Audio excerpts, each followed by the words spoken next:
আসসালামু আলাইকুম ভিউয়ার, সবাই কেমন আছেন? চলে আসলাম আমার রান্নাঘরে। এই দেখুন বেগুন আর লাউ। বেগুন দিয়ে বেগুনি করব, কিন্তু লাউ দিয়েও আমি বেগুনির মতো ভাজবো। কি নাম দেওয়া যায় আপনারাই ঠিক করবেন।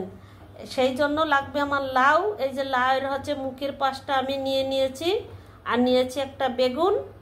চলুন তৈরি করি, দেখবেন, সঙ্গেই থাকুন। এই যে বেগুনিটাকে ভাজবো, এই জন্য নিয়ে একটা ব্যাটার তৈরি করব। এই জন্য প্রথমে দিয়ে দিলাম একটু পানি। পানির মধ্যে দিয়ে দিব লবণ পরিমাণ মতো। এই যে দিয়ে দিলাম লবণ। এখন দিয়ে দিব 1 চামচ চাট মশলা।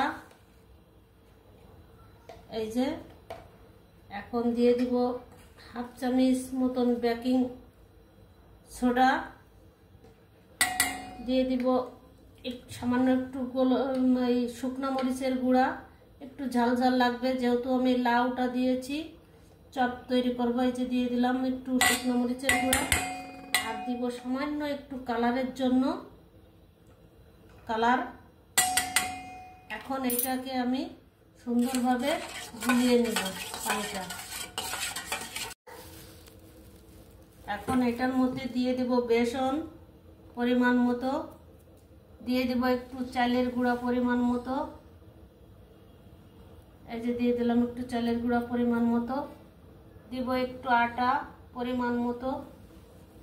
আমি হাতের মাপেই দিয়েছি। এখন এইটাকে আমি সুন্দর করে পেস্ট করে তৈরি করে নিব।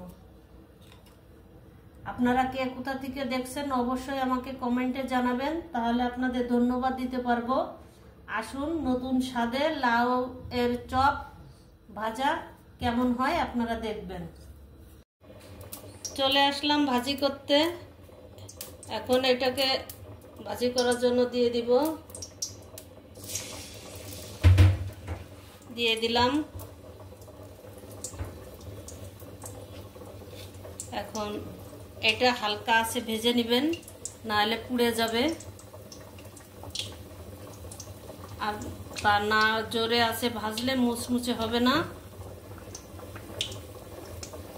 হালকা আছে ভেজে নিতে হবে। এই যে আমি লাউয়ের চপগুলো ভেজে নিচ্ছি এইভাবেই। আপনারা এইভাবে একবার বাসায় ট্রাই করবেন। আমার এই ভিডিওটা আপনাদের ভালো লাগলে আপনারা আমাকে লাইক ফলো দিয়ে সাপোর্ট দিবেন। আমার চ্যানেলটাকে একটু সাবস্ক্রাইব করে দিবেন। এভাবে আমাকে এগিয়ে যাওয়ার রাস্তা করে দিবেন। আপনারা আপনাদের ভালোবাসা সবসময় নিয়েই এগিয়ে যাচ্ছি, এগিয়ে যাব ইনশাল্লাহ আপনাদের সাপোর্টেই, আপনাদের সঙ্গে নিয়ে। এই যে এভাবে ভেজে নিচ্ছি। সঙ্গে কয়েকটা বেগুনি ভাজার জন্য বেগুনি নিয়ে নিয়েছি। এই যে বেগুনিগুলোকে এখন ভেজে নিচ্ছি। এই যে হয়ে গেল আমার লাউয়ের চপ, আর সঙ্গে কিছু বেগুনিও আছে। এই দেখুন বেগুনিগুলো সুন্দর ফুলকো এবং ক্রিস্পি, এবং লাউয়ের চপগুলোও সুন্দর ক্রিস্পি হয়েছে। দেখুন কতটা ক্রিস্পি। এরকম আপনারা একবার ট্রাই করে দেখতে পারেন। এই যে হয়ে গেল আমার লাউয়ের চপ আর বেগুনি চপ। এই যে আজকের মতো এই পর্যন্ত, ফিরবো অন্য কোনো রেসিপি নিয়ে। আপনারা সবাই ভালো থাকবেন। আল্লাহ হাফেজ।